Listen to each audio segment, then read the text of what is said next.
Ngiyabingelela kubalaleli beGagasi FM nakubabukeli bonke enkundleni zokuxhumana. Mfundisi uThandi Mwelase lo sizokwenza izwi lenkosi namhlanje. Nginibingelela nonke egameni elihle lenkosi yami uKristu Jesu. Amen. Ngifisa ukuba sivule izwi lenkosi namhlanje encwadini kaLuke isahluko sika 23 sifunde kusukela kuverse 39 kuya ku 43. Lifundeka kanje izwi lenkosi. Esinye seyilelese sasiphanyekwe samhlambalaza sathi wena usiye yini uKristu na zisindise kanye nathi. Kepha esinye saphendula sathi kanti awumesabi yini uNkulunkulu, ingani nawe uthola isigwebo esifanayo na thina kusifanele ngokuba sijeziswa izenzo zethu, kepha lo akenzanga lutho lubi. Sase sithi Jesu ungikhumbule uma ufike embusweni wakho. Wathi kuso ngiqinisile ngithi kuwe namuhla uza kuba nami eparadise. Ilona izwi lenkosi leli uJesu alikhulumayo njengezwi lesibili.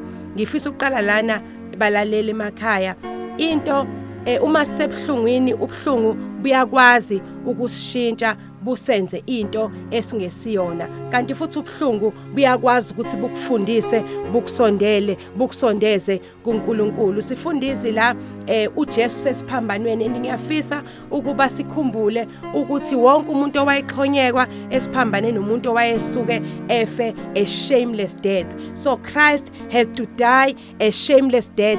Christ has to bear ubuhlungu bethu. He had to bear our shame so that we no longer have to suffer shame.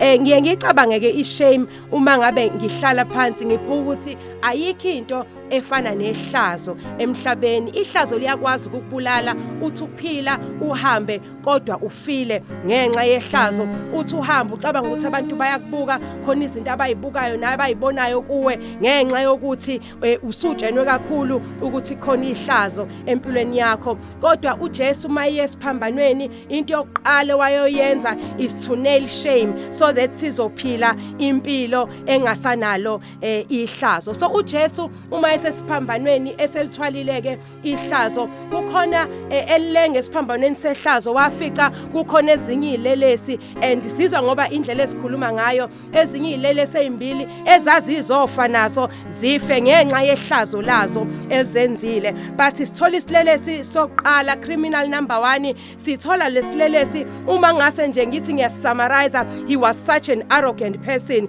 ngoba simuzwa ethi lesi silelesi kuJesu, wena angithi uyinkosi, angithi wena ungaphezulu kwabo bonke, awuyisindise phela mase usindisa kanye nathi. So ngiyafisa ukusho mlaleli ukuthi uma sisibuka lesi silelesi sibona iarrogance izoma phambi kwaso nendlela yaso yokusinda. Mase lesi sesibili uJesu engakaphenduli, lesi sesibili ucriminal number 2 ngifisa ukumbiza kanjalo, ngimbona ebona an opportunity yokuthi hawunakho sizolenga nomuntu ebengafaneka lenge, nakho sisehlazweni nomuntu ongekho ehlazweni. Sibona inhlanhla, sibona an opportunity of grace, sibona an opportunity of favor. Usizwa siqala sikhuza lesesinye.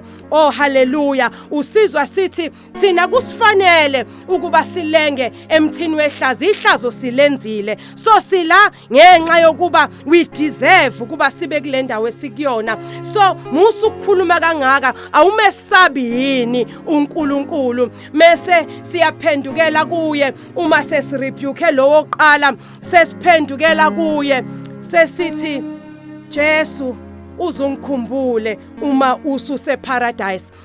Saying umusu sembusweni asithi Jesu ngikhumbule manje, ngoba siyazi uJesu njengamanje usebuhlungwini, mhlamba akakwazi nanokukhumbula. Remember ngithe eqaleni ubuhlungu bune potential yokwenza into ongesiyona. Ubuhlungu futhi bungakwenza ukuthi bukushape kwenza umuntu ongcono. So sesithi ke uma usune opportunity ngicela uzungikhumbule embusweni. Lesi silele asikhulumi ngento into yamanje kodwa sikhuluma in the future futhi sesiyazi ukuthi sizofa ngenxa yehlazo laso futhi siyazi ukuthi sekuphelile ngaso ngenxa yehlazo laso kodwa sibona an opportunity uthi noma ngafa manje kodwa uzungikhumbule when you get to paradise. Simuzwa uJesu ethi kusona namhlanje ngizoba nawe. Hallelujah.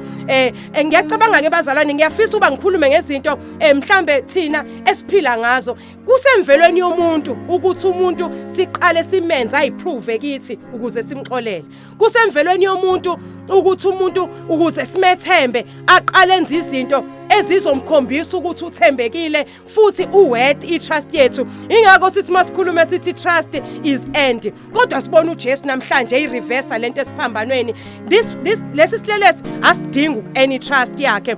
Kodwa uJesu ngiyacabanga naye ukuthi nangumuntu ethe sebhlungwini kodwa ebuka an opportunity yokuba azophuma ebuka an opportunity yokuba azothi usethi uJesu angizi ukukhumbula eparadise kodwa namhlanje you have been remembered. Namhlanje impilo yakho ishintshile. Namhlanje you have been redeemed. Namhlanje uthole ifavor kaNkulunkulu. Namhlanje uthola inkululeko. Namhlanje you have been restored. Mlaleli singene ephasikeni singena ngesikhathi esidynamic ngenkathi kubulawa ingane, ngenkathi kuhlukunyezwa ingane, ngenkathi kubulawa besifazane, ngenkathi kuhlukunyezwa besifazane. Singene ephasikeni ngesikhathi esibhlungu empilweni yethu not just as South African but njengabantu bonke we are struggling financially.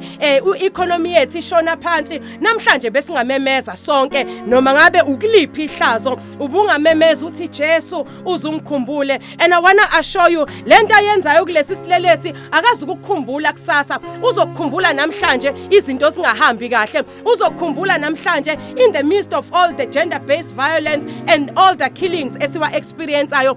Uzokukhumbula namhlanje usufunile umsebenzi wangawuthola. Uzokukhumbula namhlanje usulizamile ibhizinisi labasebenzela abanye wena la ngakusebenzela. Uzokukhumbula namhlanje usufunile wafuna ukufunda kwangenzeka. Uzokukhumbula namhlanje because he is a God ongasilindi iqala siprove. UNkulunkulu ongasilindi iqala ukuba azasikhumbule in the future but usikhumbula manje asikhumbula senzele impilo yethu ishintshe. Ngiyakuthandazela namhlanje ukuthi impilo yakho nanoma ikuphi okona uNkulunkulu akayishintshe impilo yakho ngoba uNkulunkulu okhumbula nayo. Ngikuthandazela wena mama lapha ekhaya ukuthi uNkulunkulu akukhumbule ngabantwana bakho. Ngithandazela wena dadewethu ukuthi uNkulunkulu akukhumbule ngazo zonke izinto ezisenhlizweni yakho. Yazi uNkulunkulu uthembekile. If you read the book of Ephesians chapter number 3 verse 20 lithi he is able to do exceedingly abundantly than we can ever imagine. He is a God who does beyond our expectations. Umthandazo wami namhlanje ukuthi ngathi izinto besingahluka empilweni yakho.